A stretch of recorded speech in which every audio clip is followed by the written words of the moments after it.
ملي بیرغ یو حقیقت او یو واقعیت. آیا د طالبانو بیرغ ملي بیرغ کیدای شي؟ که بیرغ بدل کړي د څه ستونزو سره به مخ شي؟ مهمه او تاریخي خبرې همدې ویډیو کې وګورئ او چینل هم سبسکرایب کړئ.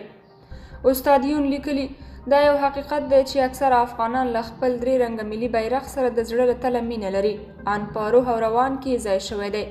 دا هم یو واقعیت دی چې په تیرو 100 کلونو کې په لنډمهالي ډول په ځینو واکمنو او ځینو سیاسي تنظیمونو پورې اړوند بیرغونه د ملي بیرغ پر ځای کارېدلي، خو هیڅکله یې د ملي بیرغ مقام نه دی خپل کړی او نه یې هم د عام او اکثریت ولس زړه ته لار پیدا کړې ده.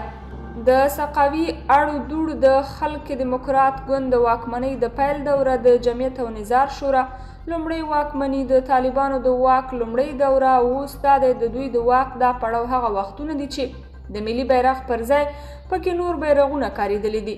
خو دا هم بیا بل واقعیت دی چې د دې ډول حکومتونو د واک په اختتام سره ملي بیرغ بیرته قایم شوی او خپل قوت او جوهر یې ځلولی دی. اوس یو ځل بیا دلته داسې یو مذهبي پوځي جریان واک ته رسېدلی چې هغه خپل بیرغ لري او ځینې یې د خپل بیرغ لپاره توجیهات او دلایل هم په ګوته کوي. دا توجیهات که څه هم له مذهبي، دیني، سیاسي، ملي او تاریخي پلوه د ملي بیرغ پر وړاندې نه د توجیه وړ دي او نه له هغه سره د پرتلنې. خو څرنګه چې نوی واکمن د تورې په زور واک ته ورسېدلی او پوځي لیکې یې لا هم له انقلابي او مذهبي ولولو ډکې دي، نو په داسې یو حالت کې ورته انقلابي دلیل ویل او غوڅ منطق وړاندې کول اصلي داعیې ته د ګټې پر ځای د نور زیان رسولو اسباب برابروي. هیوادپاله افغانان په ښه دریځ کې نه دي. کله چې سیاسي، پوځي، مذهبي او اقتصادي ځواک در سره نه وي، نو علمي منطق د هم یوازې د یو اخلاقي عنصر تر کچې پورې مطرح دی او بس. تیرو چارواکو او د هغو ګڼو منفي اعمالو هم د ملي بیرغ د مخالفانو تبر ته لاس برابر کړی دی. زه نه غواړم د ملي بیرغ پر وړاندې د اوسنیو یو شمېر چارواکو دلایل منطقي وګڼم او توجیهاتو ته یې د نورو په شان توجیهات پیدا کړم، خو دومره ویلی شم چې اوسني حالات د نظام احساساتو تر اغیز لاندې دي. په داسې یو ګرم او پیچلي پوځي حالت کې پکار ده چې د تعقل له نرمې قوې څخه کار واخیستل شي. په همدې خاطر ما له خپلو ډېرو شعوري هیوادپالو ملګرو سره تر مشورې وروسته وپتېله چې د ملي بیرغ او نورو ملي مسایلو په باب له اوسنیو چارواکو سره د خبرو اترو له یوې منطقي لارې پر مخ لاړ شو. د تیرو 3 میاشتو په بهیر کې مې له 4 وزیرانو، یو شمېر مؤثرو سیاسي مسؤلینو او د منځنۍ کچې له ګڼو چارواکو سره کتلي. د نورو ملي مسایلو ترڅنګ مو د ملي بیرغ موضوع ورسره هم مطرح کړې ده. له نیکه مرغه باید ووایم چې ټولو یې ملي بیرغ د یو ملي حقیقت په توګه منلی، خو دا چې دا حقیقت به څه وخت پر عملي واقعیت بدل شي، د ټولو مشوره دا وه چې لږ وخت ضرورت دی. هغو مجبوریتونو او حساسیتونو ته چې دوی ورته په خپلو خبرو کې اشارې کړي، زه نه غواړم هغه دلته یاد کړم، ځکه چې خدای مکړه سبا هماغه دلایل یو ځل بیا څوک د ملي بیرغ پر وړاندې د یو خنډ په توګه ونه کاروي. دا چې دا خبرې لا تر اوسه پر واقعیت نه دي بدلې شوي او ثمر ته نه دي رسېدلې، نو ضرور نه ده چې مخکې تر مخکې خلکو ته داسې اوازې خپرې کړو چې عملي کېدو ته یې لا وخت پاتې وي. موږ له خپلو ملګرو سره دې مبارزې او له چارواکو سره منطقي او رغنده خبرو ته دوام ورکوو. پاتې چارواکي به هم یو په بل پسې ګورو. خبره کینې، بغض، عداوت او فزیکي شخړې ته نه باسو او نه د دې کار لپاره عملي اسباب لرو. زه په اوسنیو چارواکو کې د یو تن مسؤل چارواکي هغه خبره هیڅکله له یاده نشم ایستلی چې ما ته یې وویل: یون صاحب، د ملي بیرغ په مسله کې تر تا زه ډېر دردېږم او دا بیرغ تر تا ډېر راباندې ګران دی. بل ویل چې زموږ ملي بیرغ هم ملي دی، هم اسلامي، هیڅوک حق نه لري چې څوک یې د اسلام له دایرې وباسي.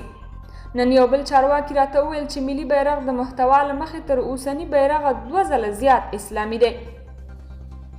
همداسې نورو چارواکو هم هر یو په نرمو اعصابو د ملي بیرغ د دایې تایید کړی دی، خو ټولو د وخت نزاکت او د حالاتو حساسیت د یو مجبوریت په توګه یاد کړی دی.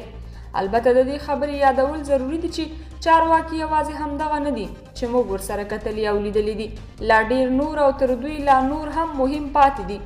خو زموږ ټینګ هوډ دی چې دا لړۍ به غځوو او ټولو سره به ګورو. زه هیلهمن یم هر څومره چې ټولنه د قانونیت خواته ځي او پوځي حالات کنټرولېږي، د ملي بیرغ او نورو ملي غوښتنو تطبیق ته لار هواریږي البته دا هغه متعدلې لارې دي چې اساس یې پر علمي او تاریخي منطق ولاړ دی. که بل چا سره نورې کومې لنډې بې ضرره او بې خطره عملي لارې چارې وي د هغوی مخه هم څوک نه نیسي، راوړاندې دي شي، لاس په کار دي شي. له ټولو هیوادوالو په تیره بیا له رسنیوالو او لیکوالانو مو هیله ده چې په دې برخه کې له ډېرې هوښیارۍ او دقت څخه کار واخلي. احساساتي، خام او دروغجن خبرونه اوازې او انګازې مه خپروئ. هر کله چې یوه موضوع ښه پخه او کره شوه او بشپړ باوري شوئ بیا یې رسنیزه کړئ. د دې خبرې یادول هم ضروري دي چې د ملي بیرغ دایه د ټول ملت دایه ده.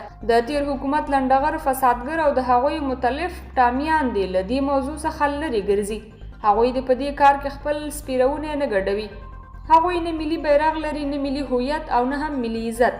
همدوی و چې دا ټول ارزښتونه یې سپک کړل او اوس غواړي له اوسنیو چارواکو سره د ملي بیرغ د دایې د ټکر له امله دا دایه له ځنډ او خنډ سره مخ کړي او په دې تصادم کې ولس ضد ټامیان او لنډغر یو ځل بیا د تیر په څیر د ولس د کاذبو خواخوږو په توګه ځان مطرح کړي.